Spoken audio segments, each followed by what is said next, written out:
In the ongoing drama of evolution, species come and go. They live, they compete, they die out. Extinction is the termination of a species. We can think of a species having a birth date, it lives for a while, it goes extinct and it dies out. 95 to 99% of all species that have ever been on the planet have gone extinct. On average, a species dies out after 4 million years of existence. It could take less time, it could take much more. But it's all part of the normal process of extinction. Always there, always happening. Conditions change. A new predator arises. Perhaps the climate changes. Perhaps a mountain range suddenly appears geologically. Through those processes, this particular species is no longer able to live. It dies out. The extinction of species that can't adapt or compete creates opportunities for new species, new forms of life, in an endless cycle. So evolution and extinction are in balance. But what happens when a planet-wide catastrophe kills off many species in a great mass extinction?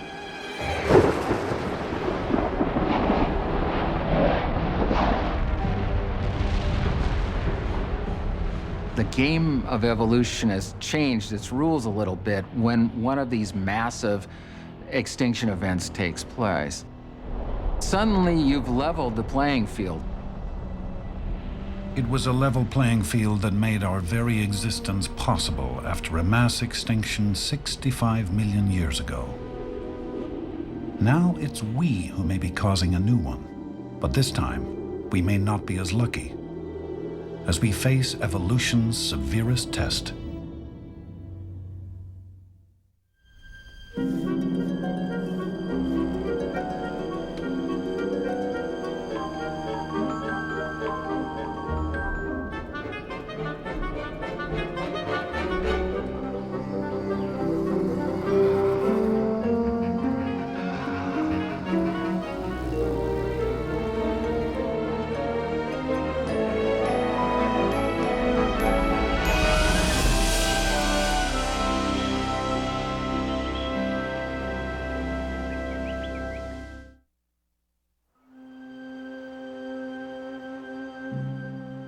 Five times in the past 500 million years, a mass extinction wiped out most of the species alive at the time.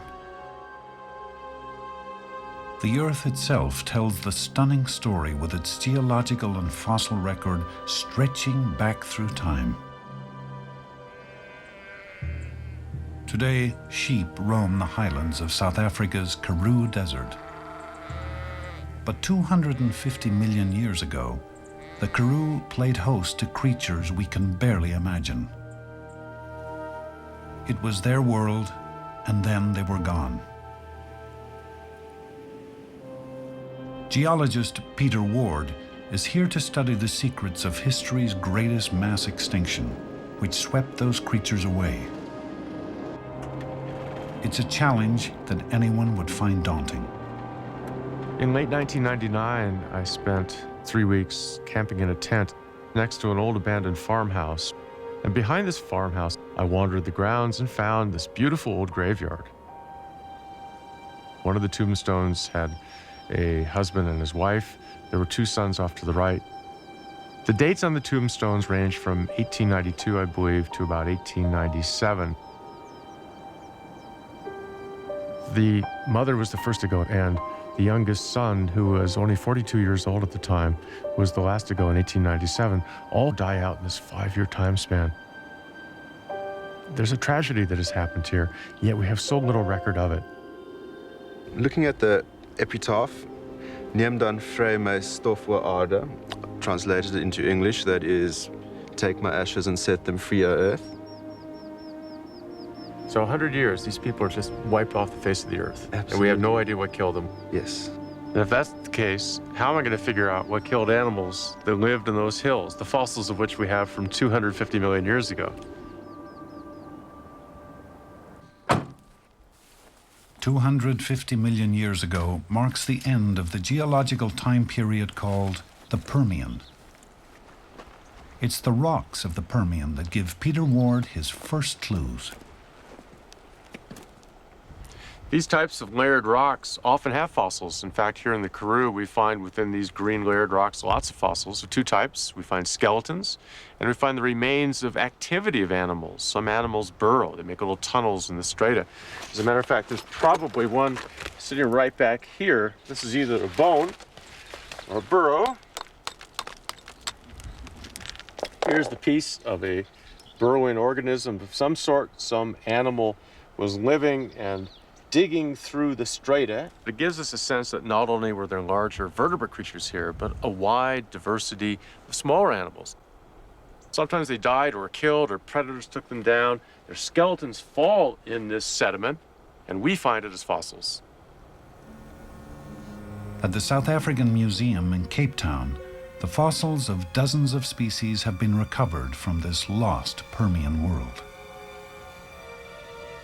I was walking on a farm track, and there in the middle of the farm track was this little piece of bone sticking out of the shale. Not a very exciting piece, but I took my pick and started to work around it and revealed the back of the skull here and then down towards the snout. And when finding the tusk here, this beautiful faceted tusk, I knew that I had a complete skull. Then I began the long task of uncovering the back of the skull, uncovering vertebrae after vertebrae, working down this way with the ribs beginning to develop here. After 2.5 hours to 3 hours, I knew that there was a complete articulated Lystrosaurus. Lystrosaurs were the Permian's most common plant eaters. Gorgons, ferocious predators up to 10 feet long, ruled the plains. Then suddenly the Permian ended. The rock record reveals a cataclysmic change at the threshold of the next geological period, the Triassic.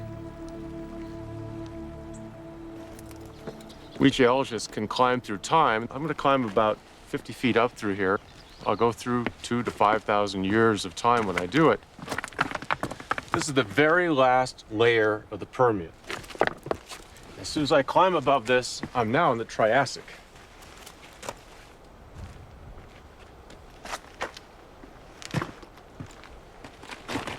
We're sitting in the very bottom beds of the Triassic. In these beds, we have no fossils whatsoever. All the Permian creatures that we saw right down there have disappeared entirely. A few of them we know survived because 1 or 2 species will be found a little higher up. But in these beds, we found nothing. Not only are there no fossils, there aren't any of the burrows or the tunnels or the traces of animal activity. We see instead layers of rock that could only have formed in the absence of animal life. So catastrophic was that mass extinction that even the small creatures have died out. It's not just the mighty, it's the meek. This place is dead. What could destroy so much? What could turn day into a seemingly endless night? It may have been a comet, as some new evidence suggests, or a combination of factors.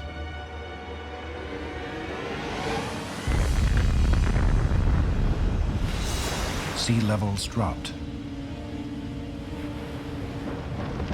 There was a dramatic rise in global temperature. Volcanoes erupted, depositing 1 million cubic kilometers of lava. The atmosphere changed as the level of carbon dioxide increased.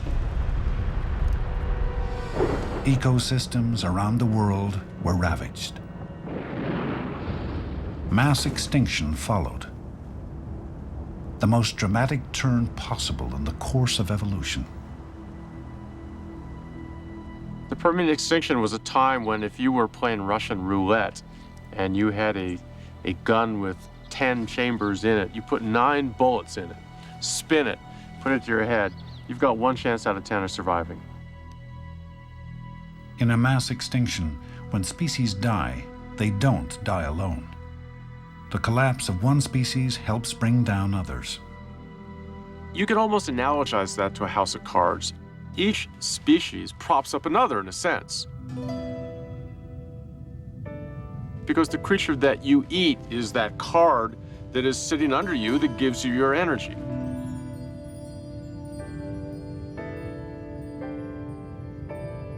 Now let's pretend that we start kicking out card after card after card, and that's what a mass extinction does, isn't it? It starts knocking out a species here, knocks out a species there, but pretty soon, lots of species are gone. And it's not just the disappearance of species now, the whole house of cards falls down.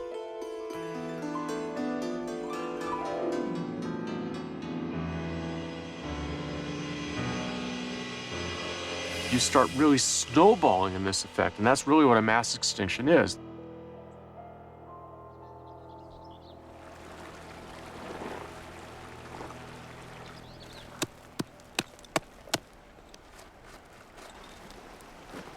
The rocks tell the extraordinary story of what happened next.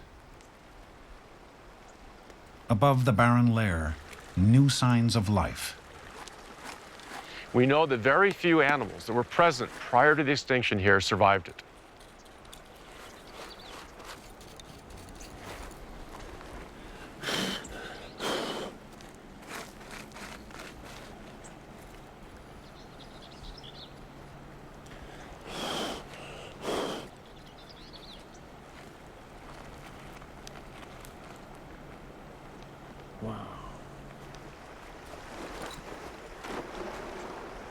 I just found a carnivorous mammal-like reptile in strata that we have just above the mass extinction. This is a creature that has survived it.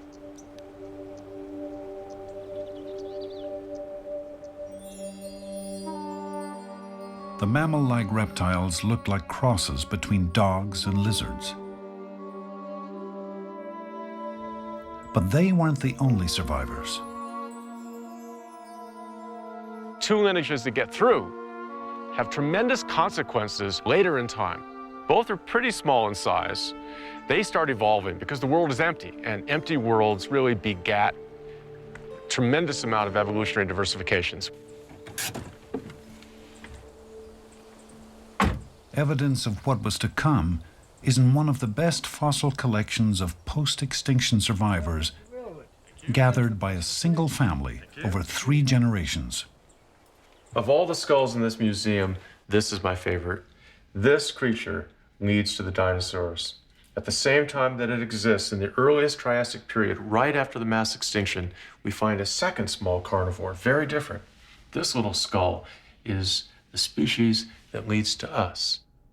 Two of these predators, the small mammal, the larger reptilian creature that becomes the dinosaurs, really duke it out in head-to-head competition. In the Triassic period, there's a clear winner, the dinosaurs.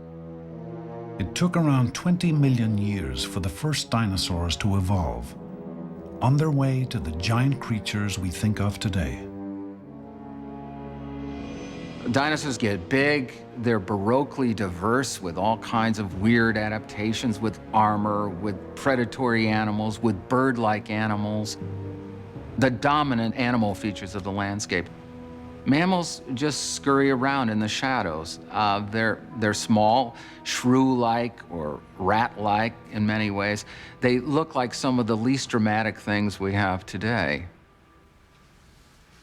Michael Novacek has been fascinated by dinosaurs ever since he learned of a series of expeditions to the Gobi Desert. My personal history with the Gobi started a long time ago. I was 7 years old. There was this very dramatic explorer, Roy Chapman Andrews, who wanted to go to Central Asia to look for early humans and ended up finding a lot of dinosaurs. He wrote books about it, and kids loved those books, and I was one of those kids. In the 1930s, Roy Chapman Andrews made several trips to the Gobi. Traveling in style, he brought along 6 motor cars, a team of scientists, and 100 camels. He didn't find evidence of early humans, but he did find something far more ancient. Buried in the sandstone were 80-million-year-old dinosaur bones and eggs, and fossils of tiny mammals. Mammals were part of the dramatic finds that the Andrews expedition uncovered. They weren't the biggest things. A lot of these mammals are little nugget-sized creatures. But they were very, very important to science because at that time, we knew virtually nothing about mammals that old. Mammals so old that they lived alongside of the dinosaurs nearly 100 million years ago. The Gobi Desert is one of the most isolated places in the world. When China reopened it to foreign scientists more than a decade ago, they flooded in. Most, including members of Novacek's team, were looking for dinosaur fossils. The desert had what they wanted. More of those extremely rare dinosaur eggs. But this time, Novacek was after something even rarer. We were actually heading a little west, but en route, our gas tanker got stuck. And so we had to dig it out. And as the truck was being excavated, a few of us took a couple Jeeps up to a little hill. And there I saw a mammal skull just lying on the ground. And about every 15 minutes, it seemed, someone said, "I got a mammal." And then I'd say, "I got one too." We had about 50 mammal skulls by lunchtime. We had already matched the amount that's been recovered from the Gobi entirely over a period of 7 decades.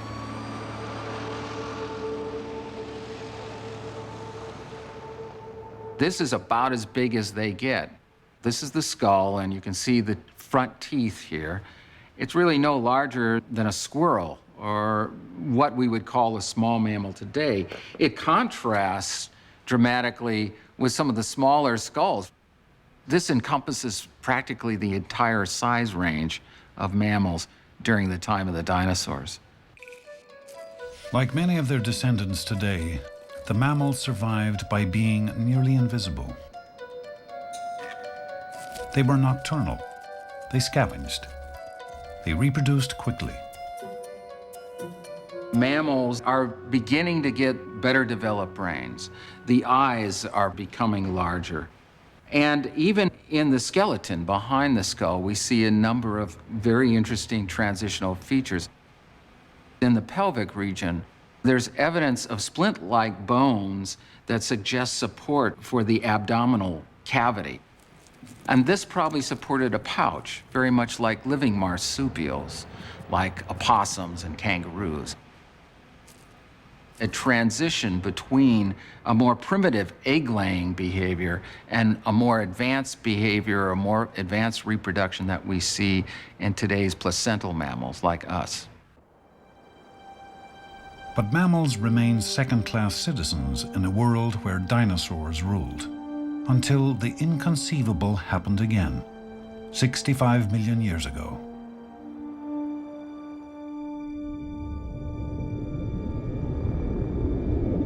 It's thought that an asteroid larger than Mount Everest reached the Earth traveling 25,000 miles per hour. The mammals were used to avoiding dinosaurs. But an asteroid was something else entirely.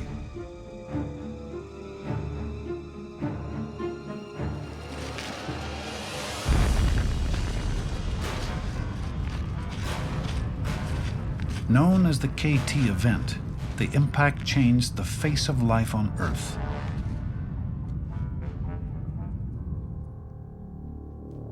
The small mammals survived, but in a landscape of death and destruction. The house of cards built since the last mass extinction collapsed. But this time, it was the dinosaurs that fell the furthest. With few places to hide, less food, and little ability to protect their eggs or young, the dinosaurs died out, while the mammals went on living.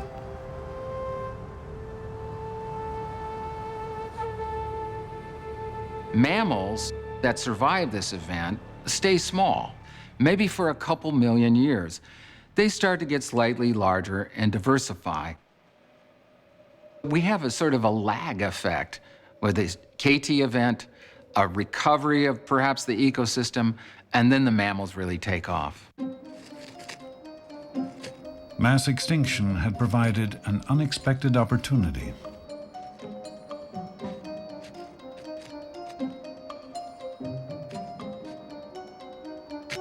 You can think of mammals after the KT event as colonizers. They first landed and made a toehold on a new land where there are lots of tremendous advantages to them, and they're not competing with these large, big, plant-eating or meat-eating dinosaurs. They spread out to all parts of the world. They competed and diversified until most of the largest animals on Earth were mammals.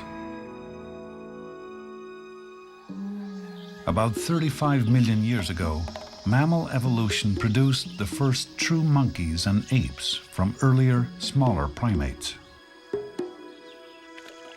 Then, generation after generation, the process of adaptation and change, of evolution, continued. Around 5 to 6 million years ago in Africa, the first human-like primates emerged. Some of their descendants would play an unprecedented role in evolution's future. They left their bones on the valley floor, in caves and on lake beds. They began to walk upright. They left their footprints in volcanic ash that hardened. One lineage branched. Some species went extinct, while others evolved into the ancestors of modern humans.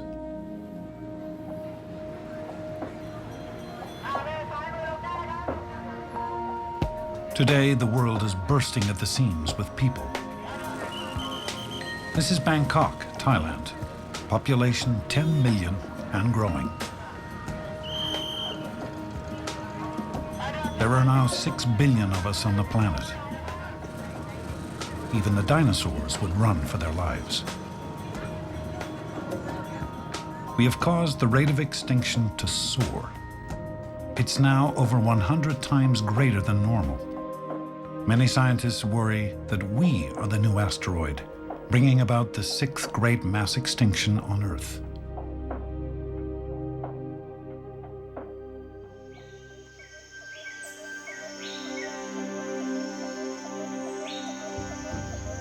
This is Kenkajaan National Park. Population 0, in an area twice the size of Bangkok. From all appearances, a hidden world, unspoiled, timeless. Just 300 miles from Bangkok, it's protected by natural barriers. The Tenasserim mountain range runs through it, creating a steep, rugged terrain. The forest is dense.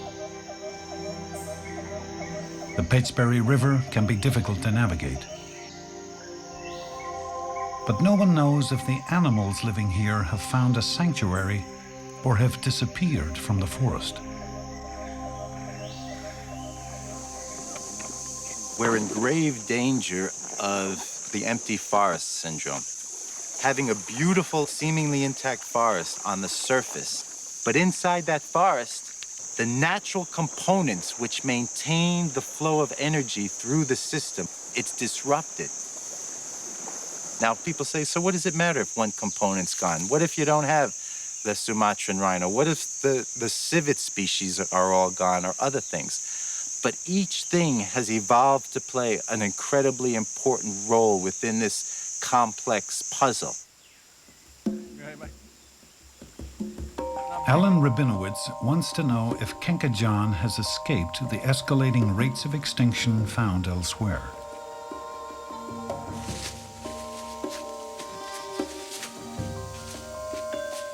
So he and his colleague, Tony Lynham, collect data on the actual number of animals living in the park, especially the carnivores.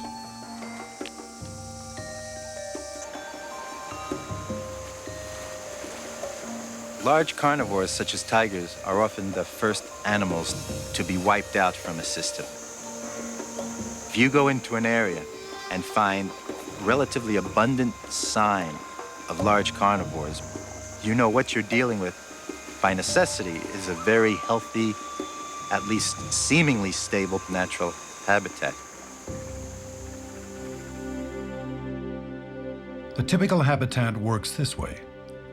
Sunshine, nutrients, and water make plants grow. The plants are eaten by herbivores, which in turn are eaten by carnivores. About 100 pounds of plants generally sustain about 10 pounds of herbivore, which sustain about 1 pound of carnivore. Healthy carnivores mean a healthy forest. When Alan Rabinowitz was here last, the news about the forest was good. More than 10 years ago, I landed here in Gengajan National Park. We got down in here, and I was very pleased to see that the place was beautifully intact in terms of the vegetation, but more importantly, I was able to find tiger sign virtually everywhere I looked. I would hike through small rivers, and there'd be families of otters starting to swim around me. Elephants came to my camp at night. Gibbons sang every single morning. Hornbills flew overhead all the time. All the signs of a healthy, intact, relatively unhunted forest were there, which made it probably one of the few places in Thailand. And in fact, when I surveyed throughout the entire country, at the end of the survey, it became even more clear that Gengajan was easily the most pristine, the most untouched piece of forest left in this entire country. But is it the same today?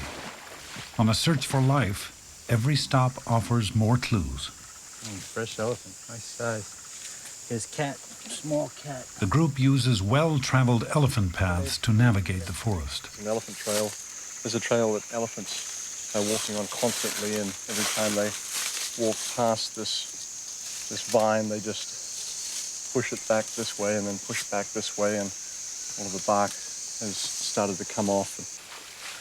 3 other teams are in the park, each retrieving special cameras with motion sensors, which were carefully placed a month before.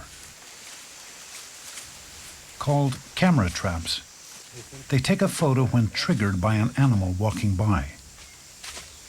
Batteries, I guess. The camera's taken a whole roll of film and it's rewound, so there's 36 shots taken. What the camera traps will help us do is start wrapping some numbers around these things, helping us quantify. It's one thing to say, boy, sign of tiger is everywhere. It's another to say, just on this one survey, we have taken pictures of a minimum of X numbers of tigers. The cameras serve as an unseen observer. In one day, a camera trap can catch more tigers on film than Rabinowitz's team could see in months.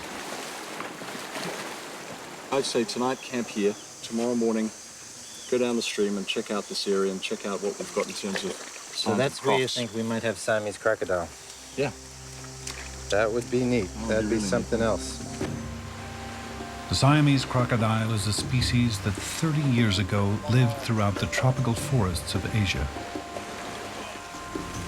But they have been relentlessly hunted for their skins.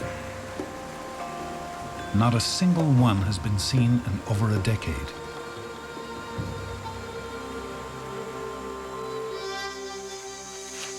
Is this it, Tony? These are some fresh ones, right? Oh yeah, those are fresh. Siamese crocodile, a species thought to be either virtually extinct or extinct in this country and incredibly endangered throughout all of its existing range. If we prove the existence of a population of Siamese crocodile in Gengajan, that in itself, apart from everything else, will make this one of the most important areas in the entire country. Over on the other side of the bank there, we saw tracks of Asiatic black bear, which is the largest bear species in Thailand, and also tracks of a large tiger. So we call this place Carnivore Corner because it's got all of the 3 carnivores. With another roll of film and sightings of carnivore tracks, the team presses on to pick up the rest of the cameras. But suddenly, there's a hitch. Camera's gone. You're kidding.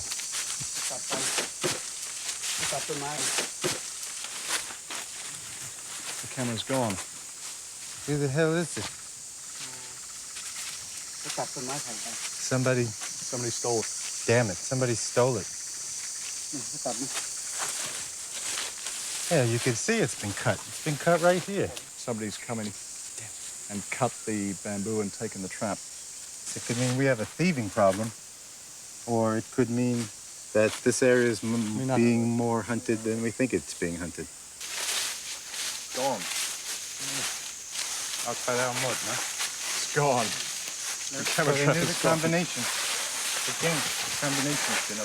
And that one? Gone. I can't believe this. This is stupid. Why is this happening? Why would they want to take the cameras?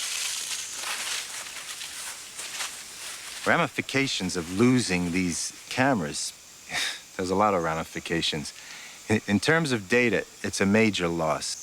It takes an incredible amount of planning and time and effort to even get to do an area like this.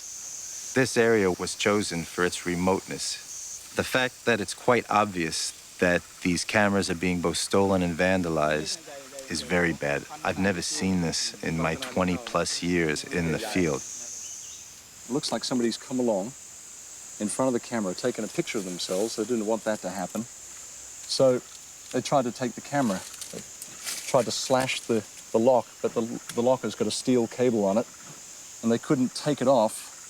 So instead of taking it off, they tried to destroy the picture, destroyed the film.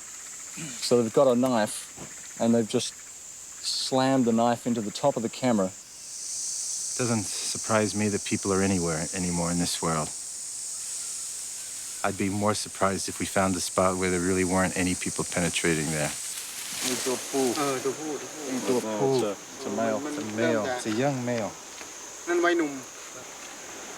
looks like 2 years old. A lot of people ask me why I do the work I do. There's a lot of reasons, but basically, I'm just tired of watching animals die.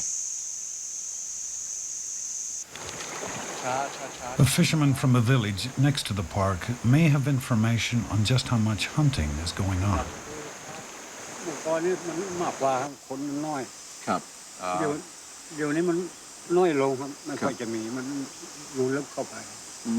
You lookเข้าไป. So now there are fewer tigers than before because there are more people here, and the tigers are found further into the forest. Ask him about snares. แล้วลุงรู้จักคนที่ขึ้นไปหาสัตว์ดักสัตว์ไหมครับ? ไม่มีครับ ไม่มี Says that they don't use snares, that they don't hunt, that there's no hunting. It's probably the truth is somewhere a little probably in between.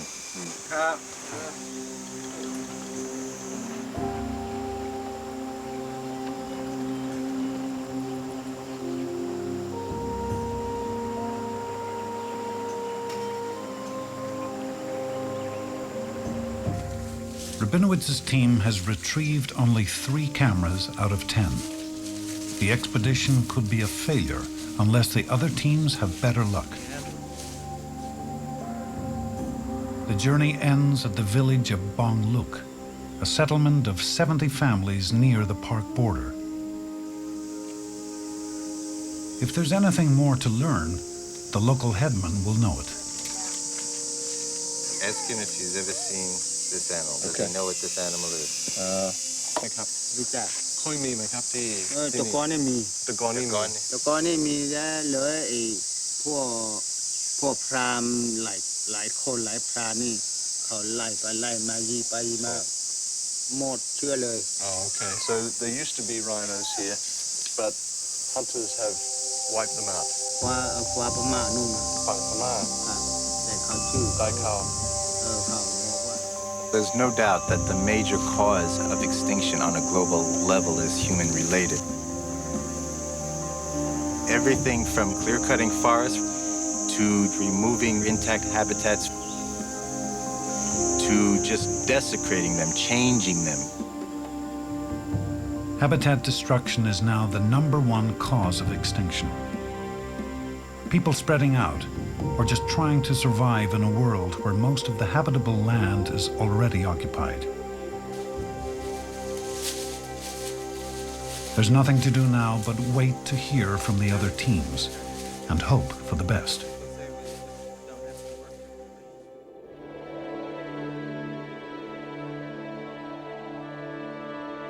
Thailand isn't alone. Hawaii is another once isolated place. For centuries, it's had to battle the number 2 cause of extinction: biological invaders, foreign species that can overwhelm native life. Born of lava from undersea volcanoes, the Hawaiian Islands were barren at first, and every species was an invader. The ocean swept in life. Spiders lifted into the air by their own webs were carried here. Birds arrived on the back of storms, carrying animal hitchhikers and the seeds of plants. Thousands of visitors made it by sea or by air and evolved into species that were found nowhere else on Earth. With little competition and few predators, they had found a paradise. But now the paradise is under siege. Paleoecologist David Burney, here with his son, is exploring the Hawaiian island of Kauai to better understand what happened after the Polynesians arrived around 600 AD. I'm trying to find sites that really give a general picture of what the whole landscape was like, where you have a record of plants and animals and human activity and everything that you could possibly reconstruct about the whole landscape. What I call my poor man's time machine. Gone. The time machine is a sinkhole where mud and water have preserved 10,000 years of Hawaiian evolution. With 2 small generators and hoses, Burney drains it every day. I like to think of it as sort of like trying to open a window into the past, downward into the past, in order to get all of these different kinds of fossils that would give you details of nearly everything that was there. We often recover a very large amount of very well-preserved material, including, in this case, for instance, bones of a number of birds and snails, possibly even a few plants that were unknown to science. It's a tedious, messy job, but the mud preserves the evidence perfectly. In a given day, Burney carries 1,000 pounds of sediment out of the sinkhole. Volunteers then wash, screen, and pick through it for fossils and artifacts. As soon as the Polynesians get here, we see evidence in the sediments for big changes. That's because the Polynesians didn't come alone. They brought with them biological invaders, plants, dogs, pigs, rats, new predators that fed on and displaced Hawaii's native species. Ah, there's one of our culprits. Jawbone of the Pacific rat, probably about 1,000 years old. Once we start finding these, a lot of the native species start rapidly disappearing. The sediment tells the tale. Over the ensuing 1,000 years or so, the human population grows. You know, at first we were talking about a relatively small number of people who came in outrigger canoes. Couldn't have been that many. But over time, population on this island in prehistoric times built up to probably something like the population of the island today. There were a lot of people here. People have a big job transforming the landscape, cutting down trees, burning off the grasslands and the brushlands. And as a result of these impacts, then smaller creatures began to go extinct. At the time that Captain Cook arrived, the wave of biological invasions really crested. Suddenly there are all these goat bones and goat teeth in that layer. Suddenly there's a lot fewer birds and trees around. The Polynesians brought only a small number of species with them. Europeans have brought hundreds and hundreds of species.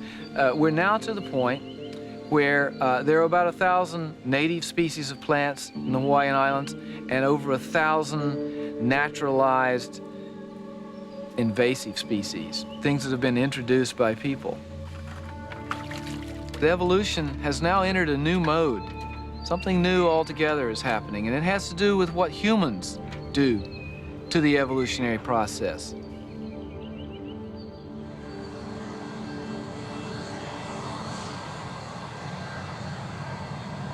The invasion of Hawaii is a microcosm of what's happening throughout the world today.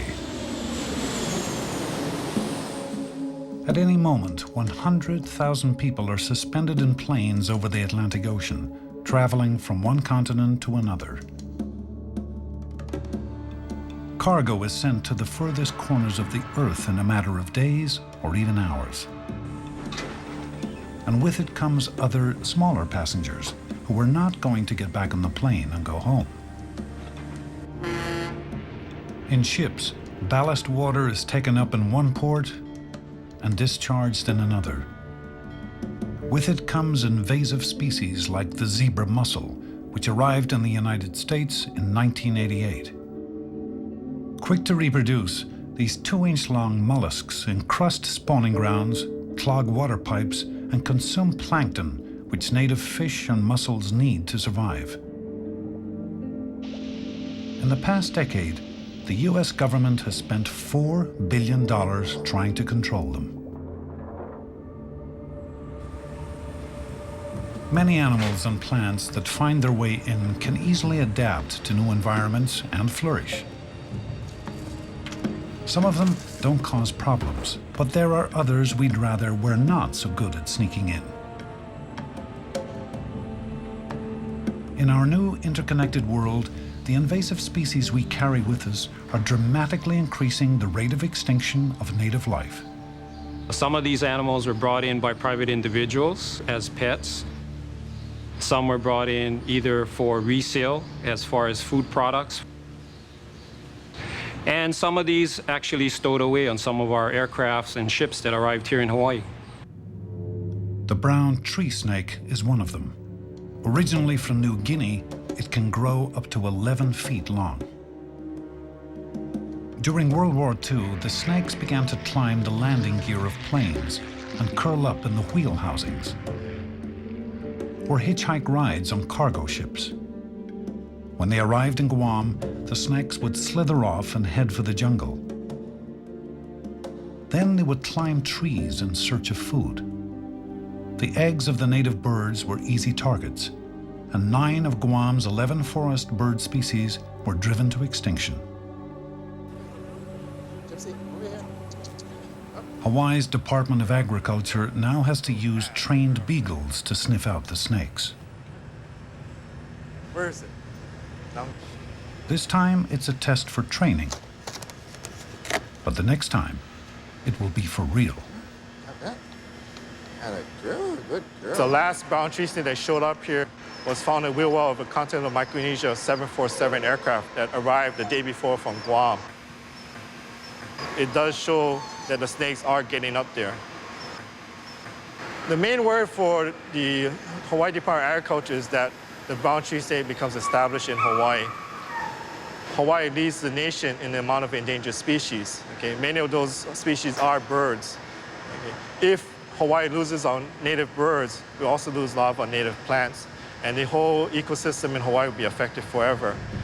And the paradise we know might not be around in years to come.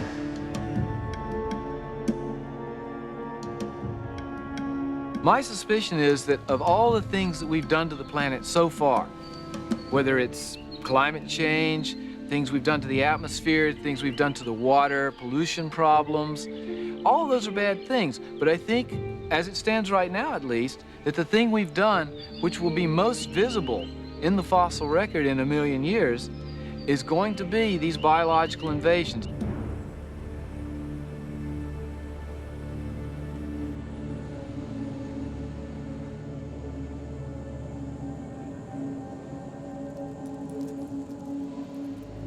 Scientists have a term for biological invaders. They call them weed species. Like weeds, they survive and adapt almost anywhere and push out the native competition. They are the ultimate survivors. There's quite a bit of speculation and theorizing about why invaders seem to be so successful in moving into a new area. The animals that tend to invade are more mobile, maybe more adaptive to more general changes in habitats, more flexible with environmental change. That confers some kind of competitive advantage. Of all the weed species on Earth, we are the most mobile, the most adaptable, and the most flexible by far. The good news is, we'll probably be around for a long time. The bad news is, the world around us may be very different. As the rate of extinction accelerates, every species that disappears leaves one less to prop up others. So the question is, in our own modern world, with our own house of cards, how close are we to that whole edifice coming down? Have we reached that threshold?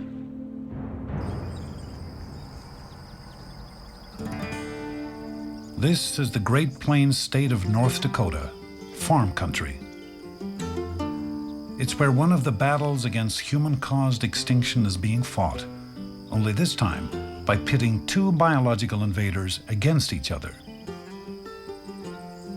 The enemy here is a weed called leafy spurge.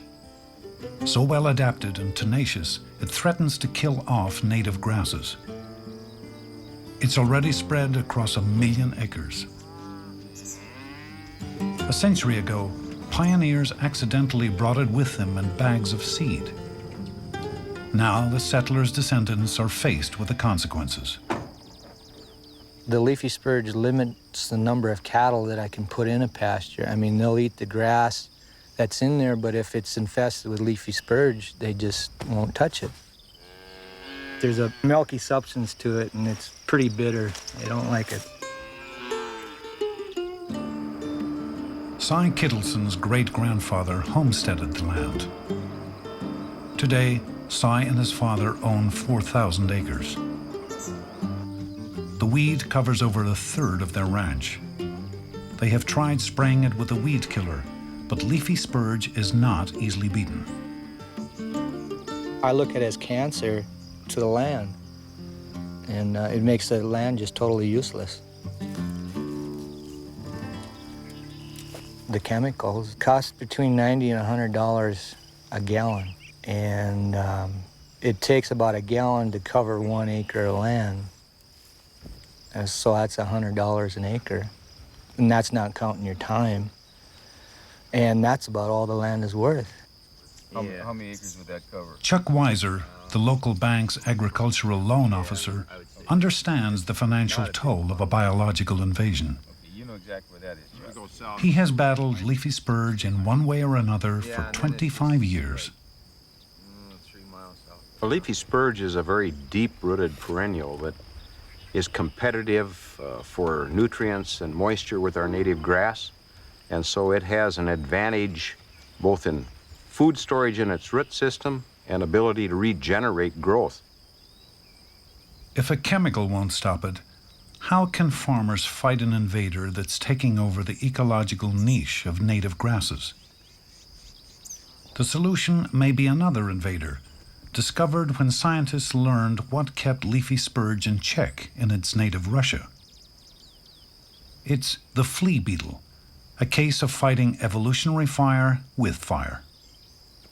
Flea beetles feed on the roots and in the crown of the plant and bore holes allowing molds to get in. They deplete the food reserve in the root, and so they're just kind of beating it up so it's weaker and weaker and eventually does not produce any top growth. Flea beetles were first brought to Ward County in 1984. Each summer, teams harvest beetles and move them to infested areas. The beetles reproduce so rapidly that a release of 100 in 1 year yields a harvest of 2 million the next. They get their money's worth.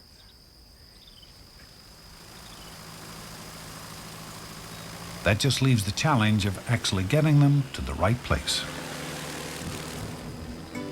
We found that on the large infestations of spurge in really rough country that's hard to get into, we can put out more beetles faster using a light airplane than any other method.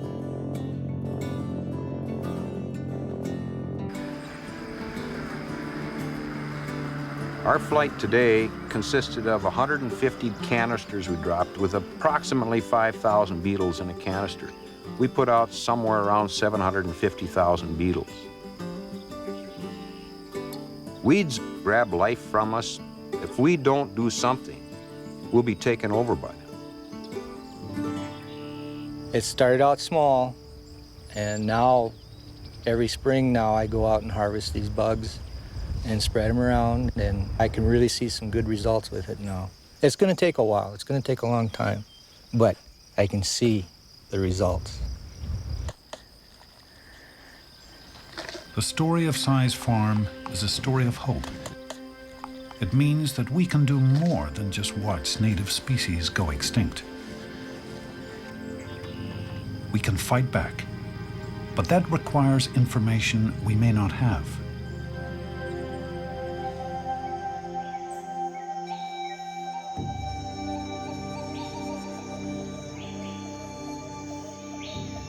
In Thailand, the research expedition is still waiting for the data it needs. Will the scientists discover that it's already too late for Kenkajaan? Has it become an empty forest?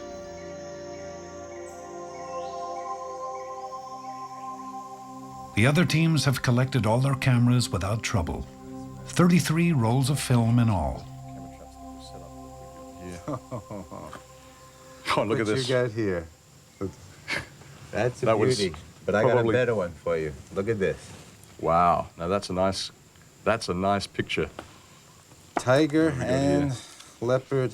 Another leopard. Another tiger. There we go. Holy cow. Look at that.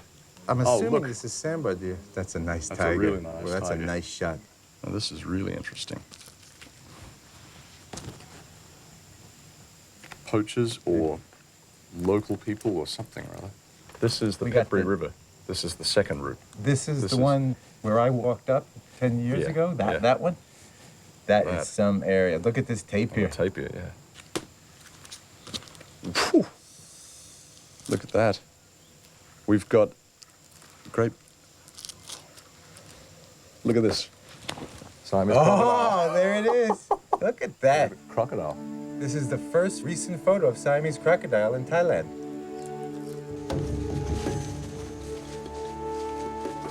While we were sleeping, while we were walking, while we were swimming in the river, all these animals were wandering around us. The tigers were walking around us, the leopards. The Siamese crocodile might have been in the water at another part of the stream at the same time we were jumping in and cooling off. It was definitely near us when we were standing on its beach. I know the tigers heard us. Probably several saw us. I know that the elephants froze there in the forest and we went by as if, wow, what a neat forest.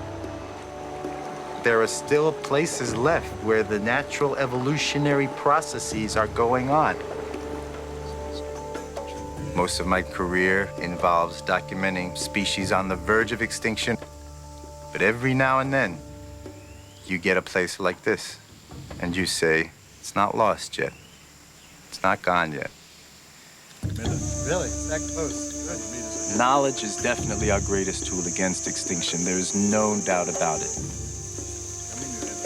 Many species are on a very quick downward slide, possibly to extinction, faster than they would be normally because of human-related activities. But we're not at an end point here by any means. We're still in the middle of a completely complex changing scenario. Evolution is going on around us. If we can slow the rate of human-caused extinction and avoid a mass extinction by our own hands, then the natural cycle of death and life, extinction and evolution, can play itself out at its own speed as we try to learn more about it. In 1859, Charles Darwin wrote, "We need not marvel at extinction. If we must marvel, let it be at our own presumption in imagining for a moment that we understand the many complex contingencies on which the existence of each species depends. The appearance of new forms and the disappearance of old forms are bound together."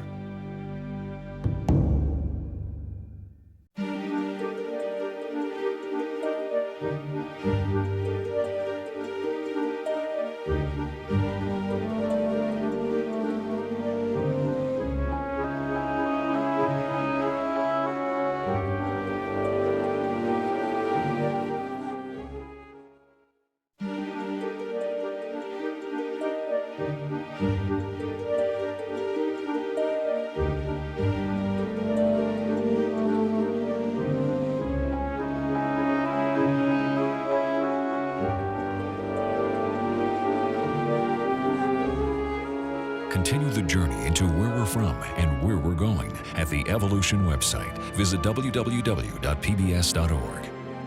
The 7-part Evolution boxed set and the companion book are available from WGBH Boston Video.